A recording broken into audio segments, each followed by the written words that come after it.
आज के इस ऐतिहासिक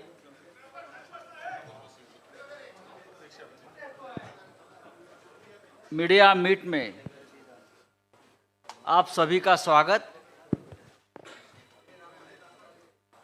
आपल्या सगळ्यांचं मनापासून स्वागत। व्यासपीठावर मुंबईतील इंडिया अलायन्स बैठकीचे आयोजक, होस्ट, शिवसेना पक्षप्रमुख उद्धवजी ठाकरे, राष्ट्रवादी काँग्रेसचे अध्यक्ष, ज्येष्ठ नेते देशाचे माननीय शरद पवारजी, महाराष्ट्राचे माजी मुख्यमंत्री काँग्रेसचे ज्येष्ठ नेते अशोकरावजी चव्हाण, नानासाहेब पटोले आलेले आहेत, प्रांताध्यक्ष नानासाहेब पटोले, काँग्रेसचे प्रांताध्यक्ष नानासाहेब पटोले, ज्येष्ठ नेते बाळासाहेब थोरात, शेका पक्षाचे ज्येष्ठ नेते, शेका पक्षाचे प्रमुख जयंतराव पाटील, सुप्रियाताई पवार, सुप्रियाताई सुळे,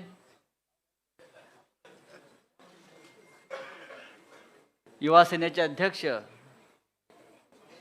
श्री आदित्य ठाकरे आणि इथे यहाँ उपस्थित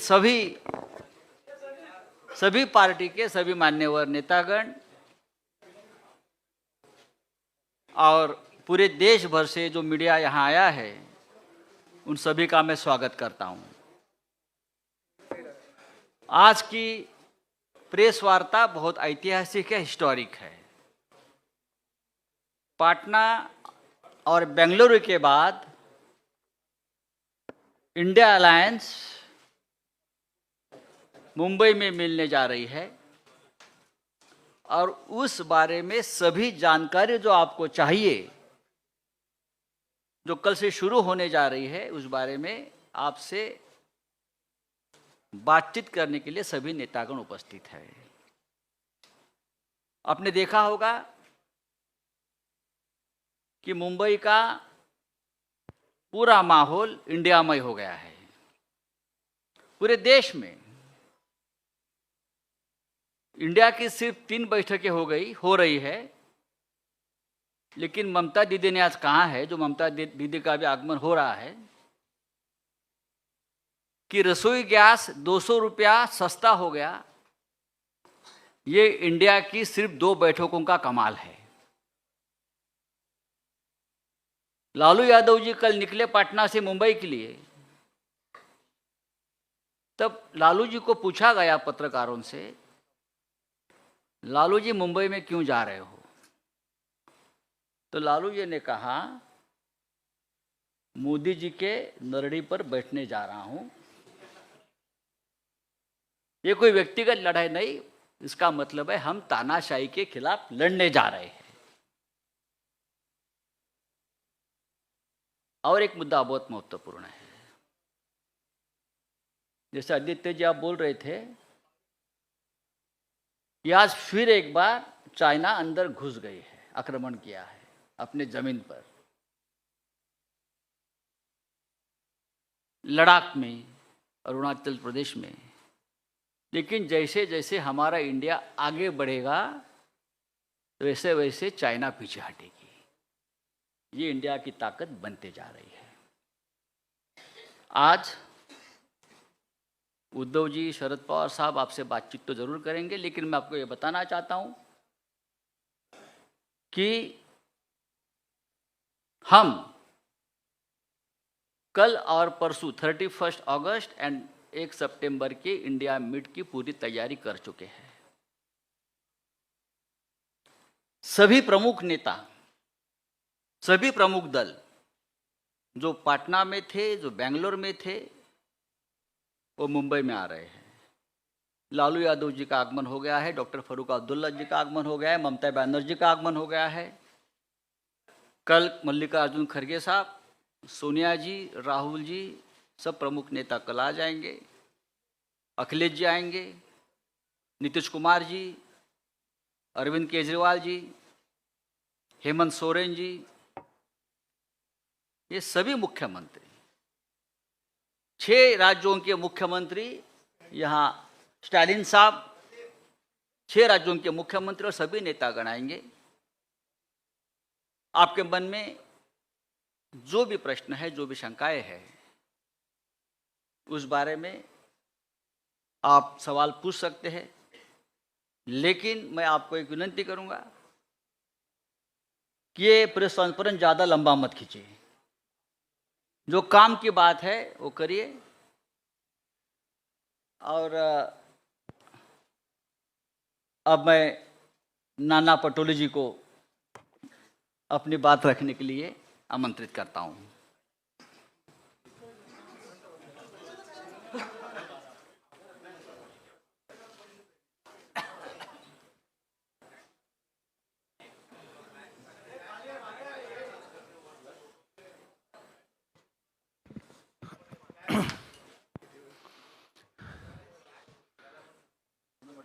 हमें बहुत खुशी है कि महाराष्ट्र में इंडिया अलायंस की मीटिंग होने जा रही है। उसकी तैयारियां पास पूरी हो चुकी है। महाराष्ट्र के कल्चर के आधार पर, महाराष्ट्र के संस्कृति के आधार पर आए हुए मेहमानों का उसी तरह सत्कार किया जाएगा। और इंडिया अलायंस में बढ़ती शुरू है। बेंगलोर में हम लोग 26 लोग थे, यहाँ आने के बाद 28 हुए। जैसे हमारे मित्र संजय राउत ने जी कहा कि चाइना अरुणाचल में अपने मैप में चाइना ने दिखा दिया कि अरुणाचल हमारा है। जैसे इंडिया बढ़ेगा वैसा ही चीन पीछे हटेगा। और इसीलिए आज हम एमवीए के तरफ से आदरणीय हमारे महाराष्ट्र के नेता, राष्ट्रीय नेता शरद पवार जी, उद्धव ठाकरे जी, हमारे अशोक चौहान जी आपसे वार्तालाप करेंगे। इंट्रोड्यूस हमारे मित्र संजय राउत जी ने आप लोगों को कराया है। मैं ज़्यादा वक्त नहीं लेते हुए अशोक जी आपसे बात करेंगे। आदरणीय शरद पवार जी, आदरणीय उद्धव ठाकरे जी, आदरणीय नाना पटोले जी, मंच पे बैठे हुए हमारे एमवीए के, महाविकास आघाड़ी के सभी हमारे नेतागण, आज के इस प्रेस कॉन्फ्रेंस में आए हुए हमारे सब पत्रकार भाई बहनों, इलेक्ट्रॉनिक मीडिया, प्रिंट मीडिया के हमारे सभी साथी, कांग्रेस, राष्ट्रवादी कांग्रेस और शिवसेना के बैठे हुए हमारे सभी नेतागण और दोस्तों, जैसे कि आप जानते हैं कि सबसे पहले तो मैं आप सबको रक्षाबंधन की शुभकामनाएं देता हूं। और रक्षाबंधन की जिम्मेदारी, जैसे हमारी बहन की रक्षा करने की जिम्मेदारी हम पर है, वैसे ही इंडिया की रक्षण करना भी हमारी सबकी जिम्मेदारी है। ये आज का दिन ये महत्वपूर्ण है, ऐसे मैं मानता हूं। इसलिए आगे बढ़ने से पहले आप तो जानते हैं कि ये इंडिया की इस मीटिंग की पूरी तैयारियां यहाँ पर बहुत ज़ोर शोर से हुई है।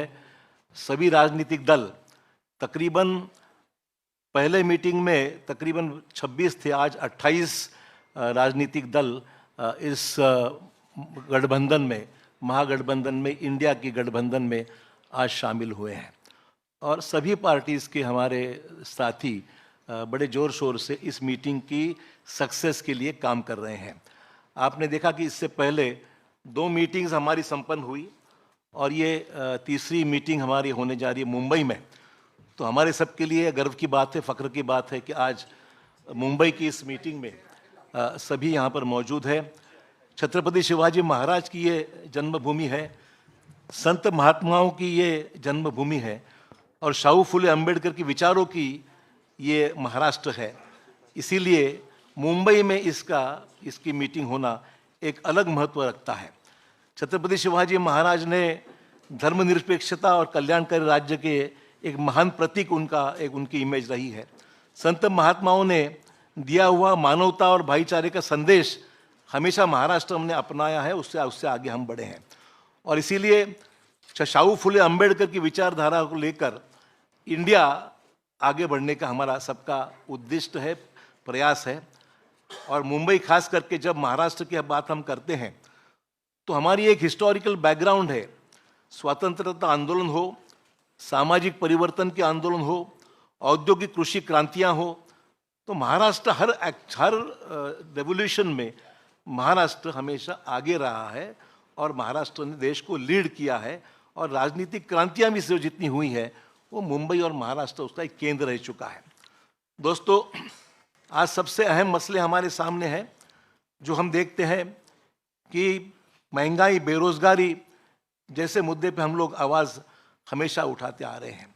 सभी राजनीतिक दल, आज आपने देखा कि अगर पिछला इतिहास हम देखेंगे तो 2019 की जो चुनाव हुए थे उसमें ये सभी महागठबंधन में जितनी हमारी साथी पार्टीज शामिल हुई है, सब ने मिलकर 23 करोड़ 40 लाख वोट्स लोगों ने उनको दिए थे 2019 के चुनाव में। और बीजेपी को उस चुनाव में 22 करोड़ 90 लाख वोट मिले थे। तो आप समझ सकते हैं कि इंडिया में शामिल हुए जितने पार्टी, सिर्फ एक ही बात थी कि अलग अलग होने से वोटों का बंटवारा हुआ और 23 करोड़ वोट मिलने के बावजूद भी भाजपा 22 करोड़ वोटों से वो देश में अपनी ताकत बना सके। आज इंडिया के इस गठबंधन में 11 चीफ मिनिस्टर शामिल हैं, जो बाकी मैं जो जिन्होंने भाजपा ने तोड़ मरोड़ के सरकार जहां गिराई वो छोड़कर बात कर रहा हूं कि 11 चीफ मिनिस्टर्स इस हमारे सरकारी हमारी इस गठबंधन में शामिल है। आपने देखा कि मध्य प्रदेश, गोवा, महाराष्ट्र जैसे राज्य को भी तोड़ने का काम भाजपा ने किया है। पर आपने देखा कि कर्नाटक में तोड़ने के बावजूद दोबारा वहाँ पर ज़्यादा अक्सरियत से हमारी सरकार वहाँ पर कर्नाटक में लोगों ने चुन के दी है। और मुझे पूरी उम्मीद है कि इंडिया के इस माहौल से आज जो भी हम कोशिश कर रहे हैं, महाराष्ट्र में हमारे सरकार तोड़ने के बावजूद भी महाराष्ट्र में दोबारा हमारी सरकार हमारी एमवीए की और अन्य साथियों को मिलकर हम स्थापित करेंगे, ऐसे पूरी उम्मीद दोस्तों हमको है। मैं ज़्यादा वक्त नहीं लूँगा क्योंकि सभी पार्टीज इसमें शामिल है। आदरणीय पवार साहब और ठाकरे साहब को भी आपको संबोधित करना है। तो आज हमारे लिए महत्वपूर्ण है कि आज सभी राजनीतिक दल हमारे साथ में हैं और बड़े ताकत के साथ में आने वाले चुनाव एक पॉजिटिव डे। हमारी सिर्फ किसी को विरोध करना ही इतना हमारा एजेंडा नहीं है। डेवलपमेंटल अलायंस मैं कहूँगा कि इसमें डेवलपमेंट का एजेंडा है, कुछ पॉजिटिव काम करने का एजेंडा है और साथ ही साथ देश के जो फैसिस्ट फोर्सेस है उनको रोकने की चुनौती हमने स्वीकार कर ली है। इसलिए एक छत्र में सब यहाँ पर इकट्ठा हुए हैं। धन्यवाद। आवश्यकता नहीं, सिर्फ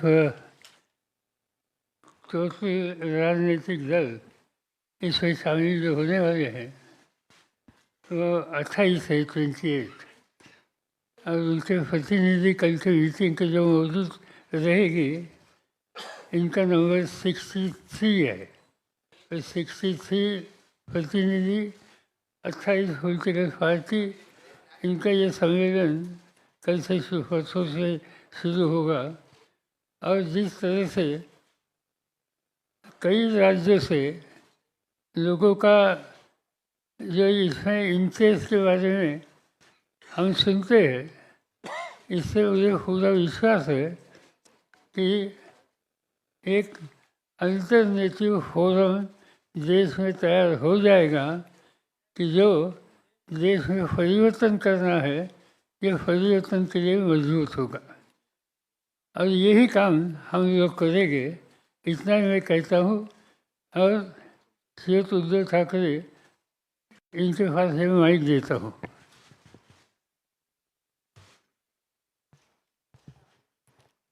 आदरणीय पवार साहेब, व्यासपीठावर माझ्यासोबत बसलेले सर्वच माझे मान्यवर सहकारी आणि पत्रकार आणि तिन्ही पक्षाच्या पदाधिकारी बांधवांनो आणि भगिनींनो, मराठी आणि हिंदी दोन्ही भाषांमध्ये बोलणार आहे। जसं अशोकरावांनी रक्षाबंधनाच्या शुभेच्छा दिलेल्याच आहेत, त्याचप्रमाणे मी सुद्धा सर्वांना, देशातील सर्व माझ्या मातांना आणि भगिनींना रक्षाबंधनाच्या शुभेच्छा देतो. आणि रक्षाबंधन केवळ एका दिवसासाठी असायला नको. राज्यकर्ता म्हटल्यानंतर आपल्या कारभारातला प्रत्येक दिवस हा महिला सुरक्षित राहण्यासाठी वापरला गेला पाहिजे. महिलांना आपल्या देशात सुरक्षित वाटलं पाहिजे, असा राज्यकारभार करायला पाहिजे, असं शासन असलं पाहिजे. दुर्दैवाने तसं शासन आज तरी आपल्या देशात आणि राज्यामध्ये दिसत नाहीये. मधल्या काळामध्ये मी त्याच्यावरती भाष्यही केलं होतं. 1-2-3 दिवसापूर्वी माझी हिंगोलीत सभा झाली, त्याही सभेत बोललो होतो. कारण मी बातमी वाचली होती की खास करून भारतीय जनता पक्षाच्या कार्यकर्त्यांना सांगितलं गेलं होतं की मुस्लिम महिलांकडनं राखी बांधा, आणि तोच धागा म्हणजे रक्षाबंधनाचा धागा वेगळा आणि या बातमीचा धागा वेगळा. मी असं म्हटलं होतं की सुरुवात करायची असेल तर बिल्किस बानूकडनं करा.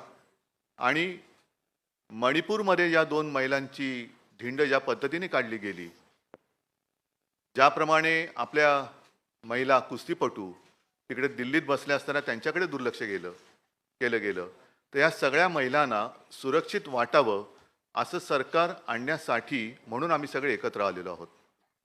और आप सभी तो जानते हैं कि पूरे देश को अपना परिवार मानने वाले सारे लोग जो देशप्रेमी हैं, मैंने पहली मीटिंग में कहा था कि मैं विपक्ष ये शब्द मानता नहीं हूं. हम इकट्ठा आए हैं अपने देश की रक्षा करने के लिए. रक्षाबंधन देश की रक्षा, भारत माता की रक्षा करने के लिए हम इकट्ठा आए हैं. और साथ ही साथ तानाशाही के खिलाफ तो हम हैं, जुमलेबाजी के खिलाफ हम हैं. संजय राउत जी ने जैसे कहा कि हमारी तीसरी मीटिंग होने जा रही है और आज ही गैस सिलेंडर के दाम 200 रुपये से कम हो गए. शायद मुझे ऐसे लगता है कि जैसे जैसे इंडिया आगे बढ़ेगा, एक दिन ऐसे आएगा कि आज की सरकार गैस सिलेंडर फ्री में दे देगी, सबको फ्री. क्योंकि वो सरकार अभी गॅसवर आहे, सरकारच गॅसवरती आहे. आणि त्याच्यामुळे सिलेंडरचे भाव जर का कमी केले असतील तर मला काय त्याच्यात आश्चर्य वाटत नाही. 9 साल हो गए, आज तक कभी बहनों की याद आई नहीं थी. आज अचानक बहनों की याद आ गई और रक्षाबंधन की गिफ्ट दी गई. क्यों 9 साल रक्षाबंधन हुआ नहीं था क्या? भाऊबीज काय 9 वर्षात झाली नव्हती. पण ह्या सगळ्या गोष्टी अब ये पब्लिक है, सब जानती है. ये पब्लिक है, सब जानती है. और कुछ भी करे तो अभी उनको बचाने वाला कोई नहीं है. आज जैसे हम आपके सामने इंडिया की मीटिंग करने जा रहे हैं कल और परसों, मुझे अभी नाना जी ने बताया कि वो भी लोग कुछ करने जा रहे हैं, महायुति की बैठक करो. लेकिन उस बैठक में सिर्फ हमारा विरोध नहीं करना. जो काश्तकार आज संकट में है, मैं खुद गया था और अब पूरे आप ही के माध्यम से मैं न्यूज़ पढ़ता हूँ, देखता हूँ. पूरे महाराष्ट्र में सूखे जैसी स्थिति है. क्या कर रही है अपनी राज्य की सरकार, क्या कर रहे हैं अपने प्रधानमंत्री जी? आएंगे, कुछ ना कुछ एक भूल भुलैया दिखाकर चले जाएंगे, इससे कुछ होने वाला नहीं. अगर अच्छा काम करना है तो जब कोई संकट में होता है तब ही उसको मदद की आवश्यकता होती है, और उस वक्त जो मदद की जाती है वही मदद वो पूरे ज़िंदगी भर याद रखता है. और इसलिए ज़्यादा लंबी बात मैं भी नहीं करना चाहता हूँ. बाकी सारी बातें तो हम पूरे विस्तार से परसों करने ही वाले हैं, परसों वापस हम मिलने वाले हैं. लेकिन इतना ही मैं कहूँगा कि हम जितने सारे लोग, हाँ हमारी विचारधारा अलग अलग है, जरूर है, लेकिन उद्देश्य एक है, वो हमारे देश की रक्षा करना, संविधान की रक्षा करना. और फिर से दोबारा अपने देश में तानाशाही, अगर मैं कहूँ आज़ादी की जंग जो हुई थी, अशोक जी आपने जो बात कही ये बात सच है कि चले जाओ, मला वाटतं आपल्या मुंबईतच सुरुवात झाली होती, गवालिया टँक. तो चले जाओ क्यों, किसको? ब्रिटिश भी तो विकास कर ही रहे थे ना. अगर उनको भगाते नहीं हम लोग, पूरी ताकत रास्ते पे नहीं उतरती, तो ब्रिटिश भी तो विकास कर ही रहे थे. हमें विकास भी चाहिए, लेकिन विकास के साथ साथ हमें आज़ादी भी चाहिए. और विकास से भी ज़्यादा ऊंची हमारी आज़ादी है, उसकी रक्षा करने के लिए हम सारे इकट्ठा आए हैं. और विचारधारा अलग अलग होगी, लेकिन उद्देश्य एक है. और इसी को तो हम लोकतंत्र मानते हैं, प्रजातंत्र मानते हैं, लोकशाही मानते हैं. आणि ती लोकशाही वाचवण्यासाठी आम्ही एकत्र आलेलो आहोत. एकत्र राहू आणि आमच्या भारत मातेच्या हातापायात पुन्हा कोणत्याही हुकुमशहाला बेड्या घालायला देणार नाही, ही शपथ घेऊन आम्ही पुढे जाणार आहोत. धन्यवाद.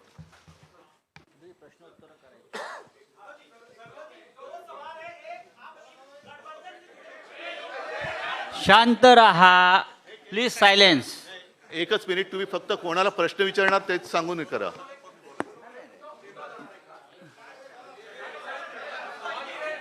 हेलो सर, देखिए- उद्धव जी दो सवाल है मेरे. एक, गठबंधन से जुड़े किन मुद्दों पर आपकी चर्चा होगी गठबंधन से जुड़े?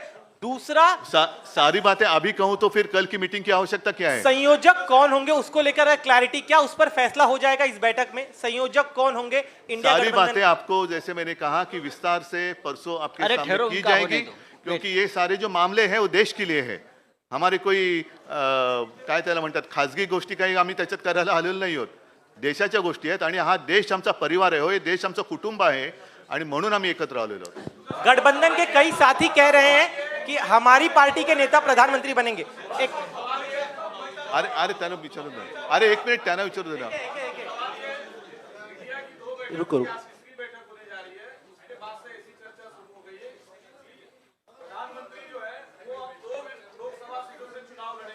क्या आप दोनों बनारस में या जहां से वो दूसरी सीट से चुनाव लड़ेंगे संयुक्त सभा करेंगे? अरे चुनाव तो अभी दूर है ना, जब की बात तब देखी जाएगी. उद्धव जी, एक सवाल ये है कि जिस तरीके से हम अलग अलग अरे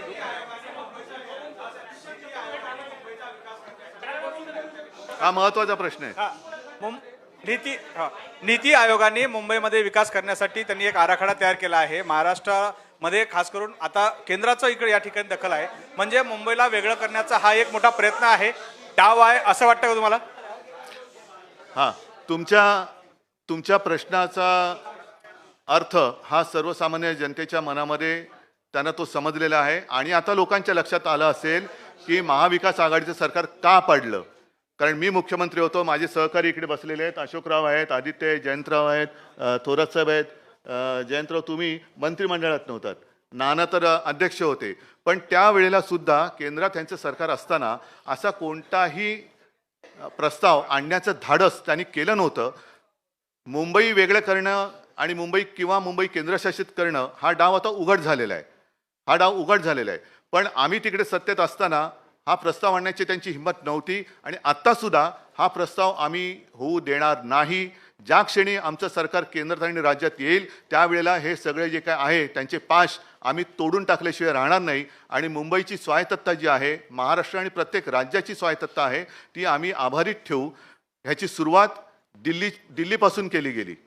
दिल्लीसाठी जेव्हा त्यांनी तो जो काही एक वटहुकूम वगैरे आणला तेव्हाच आमच्या सर्वांच्या मनात भीती होती की हे सगळेजण, कारण आपल्या देशाला, आपल्या सरकारला केंद्र सरकार नाही, संघ राज्य पद्धतीचं सरकार म्हणतो आपण. प्रत्येक राज्याला समान अधिकार आहेत. अगदी 2-3 मोजक्या गोष्टी सोडल्या तरच केंद्राला त्याच्यात हस्तक्षेप करण्याचा अधिकार आहे. पण हा हस्तक्षेप हा दिवसागणिक ते वाढवत चाललेत. राज्यांची आणि शहरांची स्वायत्तता मारून सर्व काही एकछत्रीपणा आणायचा, ही छत्री आम्ही तोडून मोडून टाकल्याशिवाय राहणार नाही. थोड्या दिवसाची गोष्ट आहे. सरकार आमचं दोन्हीकडे आल्यानंतर हे सगळे असे उपराटे निर्णय जे त्यांनी घेतलेले आहेत ते आम्ही पुन्हा उलटे फिरवल्याशिवाय राहणार नाही. उद्धव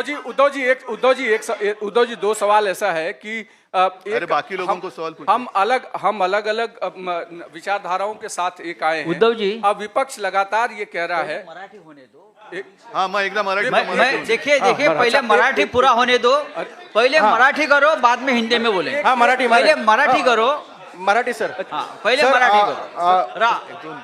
राहुल सर, महायुतीची एकीकडे ही बैठक सुरू असताना दुसरीकडे याच वेळी म्हणजे 31 आणि 1 दिवशी महायुतीची बैठक मुंबईत लावून घेतलेली आहे. म्हणजे एका बाजूला इकडे हे सुरू असताना राज्यात देखील हीच सेम टाइम बैठक लावणं काय नेमकं? म्हणजे मी त्याचं उत्तर दिलेलं आहे.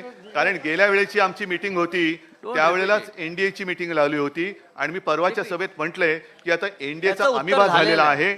एनडीएला आता आकार उकार काही शिल्लक राहिलेला नाही. जसा अमिबा एक पेशे जीव कसंही त्याला आकार उकार दिला जातो तशा प्रकारे आता एनडीए झालेलं आहे. सर, एक असा प्रश्न आहे की साधारणतः 4 राज्याच्या निवडणुका डिसेंबरमध्ये होत आहेत. कुठे? आणि 4 नाही सर, राज्याच्या. तुम्ही जरा कोणाला प्रश्न विचारणार ते सांगा. सगळ्याची उत्तरं माझ्याकडे. दोघांना, पवार साहेबांना आणि तुम्हाला एक प्रश्न आहे की 4 राज्याच्या निवडणुकांच्या सोबतच लोकसभेची निवडणूक लागण्याचे देखील संकेत दिले जात आहेत आणि अशा वेळेस तुमच्या या इंडिया आघाडीच्या जागा वाटपाचा जो वेळ असेल किंवा जागा वाटपाची चर्चा असेल त्यासाठी राज्यात कमिट्या नेमण्यात आलेत का किंवा त्या चर्चा एकत्र आत्ता होणार आहेत का? असं आहे की आम्ही जागा वाचवायची चर्चा सुरू केलेली नाही. आमच्या पहिल्या 2 ज्या बैठका झाल्या त्या महत्त्वाच्या होत्या आणि उद्या इथून पुढचा आपला सामूहिक कार्यक्रम काय असावा याच्या संबंधीची चर्चा होण्याची शक्यता आहे आणि त्या शक्यतेच्यामध्ये जर असा निर्णय झाला तर मग काही लोकांच्या ही जबाबदारी टाकली जाईल की तुम्ही अन्य राजकीय पक्षांशी डायलॉग साधा आणि याच्यातून आपण एकत्र जाऊ शकतो का त्या संबंधीचा अभ्यास करा. तर प्रश्न असा आहे की तुमची उद्धव साहेबांना तुम्हाला प्रश्न आहे, आपली प्रकाश आंबेडकरांसोबत युती आहे, मात्र त्यांचं असं म्हणणं आहे की मला या आघाडीचं निमंत्रण देखील नाही आहे, मी महाविकास आघाडीत देखील नाही आहे. एकूण युती आहे की नाही ते तुमचे? प्रकाश आंबेडकर आणि आमची युती गेल्या 23 जानेवारीला आम्ही जाहीर केलेली आहे. साहजिकच एक त्यांची गोष्ट बरोबर आहे की शिवसेना आणि प्रकाश आंबेडकर यांची युती आम्ही जाहीर केलेली आहे. आता या इंडिया बैठकीत किंवा इंडियाच्या आघाडीत येण्यासाठी त्यांची सुद्धा इच्छा आम्हाला प्रकाश आंबेडकरजींशी बोलून विचारावी लागेल आणि एकदा आम्ही एकत्र आल्यानंतर ते एकमेकापासून वेगळे होण्यासाठी एकत्र येत नाही. त्यांना सुद्धा व्यवस्थित त्यांच्याशी चर्चा करून जर त्यांची तयारी असेल तर ते सुद्धा या आपला म्हणजे महाराष्ट्रामध्ये महाविकास आघाडी आणि देशात इंडिया ह्याच्यामध्ये ते पण येऊ शकतात. उद्धव साहेब इकडे मुंबई देशाची आर्थिक राजधानी आहे आणि त्यामध्ये ही इंडियाची बैठक होते. आगामी काळात मुंबई महानगरपालिकेची देखील निवडणूक होऊ घातलेली आहे. तर अशा वेळेला असं वाटतं तुम्हाला? कारण ज्या पद्धतीने चाललेलं आहे ती पद्धत त्यांना निवडणूक घेण्याचं धाडस ते करतील असं मला वाटत नाही. आणि आत्ता जो आधी प्रश्न विचारला होता पवार साहेबांनी त्याचं उत्तर दिलं की 4 राज्यांसोबत लोकसभा, मी म्हणतो त्याच वेळेला महापालिका पण घ्या. याचा परिणाम दिसेल आपल्यासाठी फायद्याचा? परिणाम नक्की दिसणार आहे कारण लोक वाट बघतायत. धन्यवाद. आणि पवार साहेब एक सवाल असा आहे, उत्तर प्रदेशमध्ये मायावतींनी असं डिसिजन घेतलं आहे की ते तटस्थ राहणार आहे. तर यामुळे इंडिया आघाडीला काय वाटते? म्हणजे मायावती तटस्थ राहणार आहे, उत्तर प्रदेशमध्ये लोकसभाची जास्त सीट आहे. की मायावतीजी नक्की कोणाच्यावर एकत्रित जाण्याची भूमिका घेणार आहेत. आम्हाला असं दिसतंय की काही वेळेला भारतीय जनता पार्टीशी सुद्धा त्यांनी सुसंवाद ठेवलेला आहे. ते आज ठेवतील असं मी म्हणत नाही, पण या सगळ्या गोष्टीची स्पष्टता जोपर्यंत येत नाही तोपर्यंत याच्यावर निर्णय घेणं अशक्य आहे. पवार साहेब एक मिनिट त्यांना विचारतो. नाही, हो दे, एक त्याचं होऊ दे.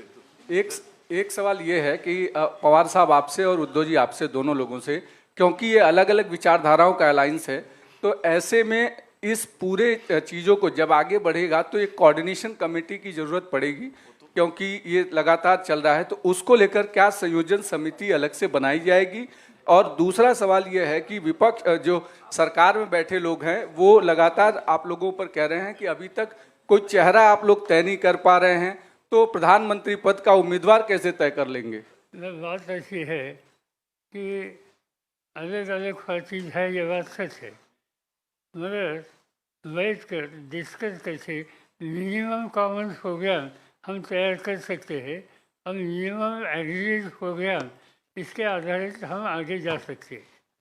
पवार साहेब इंडियाच्या नहीं, एक ही मिनट. जो दूसरा सवाल आपने पूछा, हमारे पास प्रधानमंत्री बनने के लिए चॉइस बहुत है.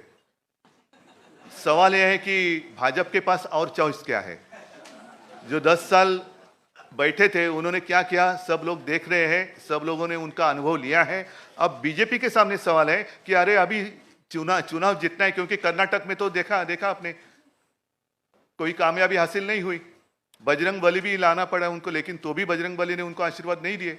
तो अब उनके सामने सवाल है कि चॉइस क्या है, क्या कौन बनेगा जो करोड़पति नहीं. साहेब एक 2 प्रश्न. क्या इसी डर से लगातार वो लोग ये कह रहे हैं कि कोई दूसरा चुनाव हम एक साथ नहीं कराएंगे, क्योंकि उनका एंटी इनकम्बेंसी जो है वो नेशनल वाइड पर ना पड़े, ऐसी उनको डर है क्या उनको? अभी उनके मन की बात मैं कैसे समझूं? वो तो टीव्ही पे होती रहती है. पवार साहेब, मला प्रश्न विचारायचा आहे की इंडिया अलायन्सच्या बाबत थेट पंतप्रधानांपासून ते अमित शहा हे थेट आरोप करतात की एकतर भ्रष्टाचारी आणि घराणेशाही अशा स्वरूपाची ही अलायन्स आहे. याला उत्तर काय तुमचं? आणि पहिल्यांदा हे मी प्रधानमंत्र्यांचं भाषण भोपाळचं ऐकलं आणि भोपाळच्या भाषणामध्ये त्यांनी काँग्रेसवर टीका केली, भ्रष्टाचाराची. राष्ट्रवादी काँग्रेस पक्षावर टीका केली. राष्ट्रवादी काँग्रेस पक्षावर टीका करत असताना त्यांनी राज्य सहकारी बँक आणि इरिगेशन घोटाळा या दोन गोष्टी कटाक्षाने त्यांनी सांगितल्या. माझा आग्रह एकच आहे प्रधानमंत्र्यांचा, ते प्रधानमंत्री आहेत देशाचे, जिथे सत्तेचा गैरवापर झाला अशी माहिती त्यांच्याकडे असेल तर त्यांनी सखोल चौकशी करावी आणि वस्तुस्थिती समाजाच्या समोर ठेवावी. नुसता आरोप करण्याचा अर्थ नाही. तुमच्या हातात सत्ता आहे, त्याची चौकशी करा आणि संबंध देशाला सांगा वस्तुस्थिती काय. पवार साहेब, एक प्रश्न असा आहे पवार साहेब, आपल्यासोबत आपले काही सहकारी बाजूला गेले, त्यामुळे अनेक लोक आपल्या संभ्रमणात आहे. जे काही पार्ट्याज आहेत देशभरामधले, त्यांचाही संशय आहेत की पवार साहेब आमच्यासोबत आहेत आणि त्यांचे काही सहकारी भाजपसोबत आहे. हा संभ्रम मोठा आहे, लोकांमध्ये आहे, कार्यकर्त्यांमध्ये आहे. काही संभ्रम नाही. या लोकांना त्यांची जागा उद्याच्याला या राज्यातले मतदार दाखवतील. अजिबात स्पष्टता आमच्या सगळ्या हितचिंतकांच्यामध्ये आहे. पवार साहब, मैं दिनेश पवार साहब, दो सवाल है. क्या असदुद्दीन ओवैसी, सवाल ये है कि आपने तो कह दिया कि संभ्रम नहीं है, भ्रम नहीं है, लेकिन कांग्रेस और शिवसेना के नेता कहते आए हैं कि लगातार भ्रम बना हुआ है. आज की जो पत्रकार परिषद है ना, वो इंडिया के बारे में है, अपने देश के बारे में है. कोऑर्डिनेशन बाकी हम लोग तो कैसे मिलते होगा? रहते, उस वक्त ये सारे सवाल जवाब हो सकते हैं. पवार साहेब प्रश्न असा आहे, पवार साहेब आपण सगळ्या विरोधी पक्ष, सगळ्या पक्षांना आपण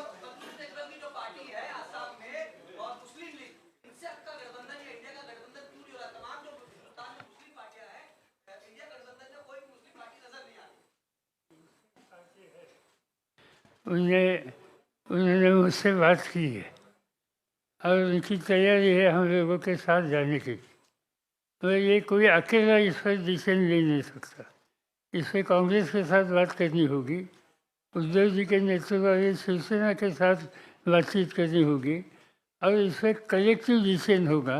जब तक कलेक्टिव डिसीजन होता नहीं तब तक इन लोगों का जो सुझाव है इसका स्वीकार करना हमें मुश्किल है. क्या ओवैसी साहब और बीआरएस को लेकर बातचीत चल रही है आपकी? उद्धव जी, पवार साहब, क्या आज चूंकि बातचीत इंडिया बैठक की होगी, मैं एक सवाल ये जानना चाहता हूँ कि कन्वेयर को लेकर के, संयोजक को लेकर के जो चर्चा चल रही थी, बताया जा रहा है, क्लैरिटी हम चाहते हैं. कांग्रेस से कहती है कि हम टीएमसी और दूसरे नेताओं के अंडर में काम नहीं कर सकते, दूसरी पार्टी कहती है हम कांग्रेस का कन्वेयर एक्सेप्ट नहीं कर सकते. सुनो एक मिनट, इस सारे बातों का जवाब आपको मिल जाएगा, लेकिन एक बात आपको ध्यान में रखना चाहिए. शायद मैंने आज एनडीए का संयोजक कौन है मुझे तो पता नहीं, आपके पास अगर जानकारी होगी तो आप दे दीजिए. पवार साहेब, दोन प्रश्न आहेत. पवार साहेब, क्या बीआरएस में अकाली दल आणि ओवैसी यांना पिछली बैठक में ये कहा गया था कि एक कमेटी बनाई जाएगी, कोऑर्डिनेशन कमेटी बनाई जाएगी. संयोजक पिछली बैठक में तय हुआ था कि मुंबई के बैठक में एक कोऑर्डिनेशन कमेटी बनाई जाएगी सभी लोगों की, या फिर संयोजक जो है उस पर चर्चा होगी. क्या ये दोनों मुद्दे होंगे जो अलग अलग नाम और आ रहे, कोई संयोजक चुना जाएगा? एक पहला सवाल है. नहीं, इसलिए तो मैंने पहले शुरुआत में कहा ना कि परसों हम दोबारा मिल रहे हैं और उस वक्त कल और परसों जितनी सारी बातें होगी आपके माध्यम से पूरी जनता, देश की जनता के लिए हम सबके सामने रखेंगे. उद्धव साहेब, दोन विषय आहेत. पहिला प्रश्न तुमच्यासाठी आहे. उद्धव साहेब, पहिला प्रश्न तुमच्यासाठी आहे. तुम्ही मगाशी म्हणालात की इंडियाची बैठक आहे, इंडियाच्या विषयावरती बोललं पाहिजे. आज सगळे एकत्र आहेत, पण सातत्यानं सामनामधून शरद पवार आणि अजित पवार यांच्यावरती सातत्याने टीका केली जाते. हा विसंवाद का आहे की कुठेतरी सतत टीका होते आणि तुम्ही, जेव्हा आम्ही आमचं वैशिष्ट्य आहे ज्यांच्या सोबत असतो त्यांच्यावर टीका करतो. आणि दुसरा पवार साहेब पवार साहेब दुसरा भाजप प्रश्न सोबत असा आहे होता, की भाजप बरोबर. साधी गोष्ट आहे. तुम्ही तुम्ही तुमच्या मीडियातनं टीका केली म्हणून आम्ही काम करायचं थांबवायचं का? तर तुम्ही तुमचं काम करा, आम्ही आमचं काम करतो. बरं पवार साहेब शिवसेनेचे नेते मागणी करतात की उद्धव ठाकरेंना पंतप्रधान पदाचा उमेदवार म्हणून हो, घोषित बरोबर, करावं. बरोबर. जातो उद्या शपथ घेतो. पवार साहब दो चीजें सर, क्या बीआरएस अकाली दल और असदुद्दीन ओवैसी की पार्टी को साथ में लाने के लिए आप लोग कोशिश कर रहे हैं, बातचीत चल रही है पवार साहब?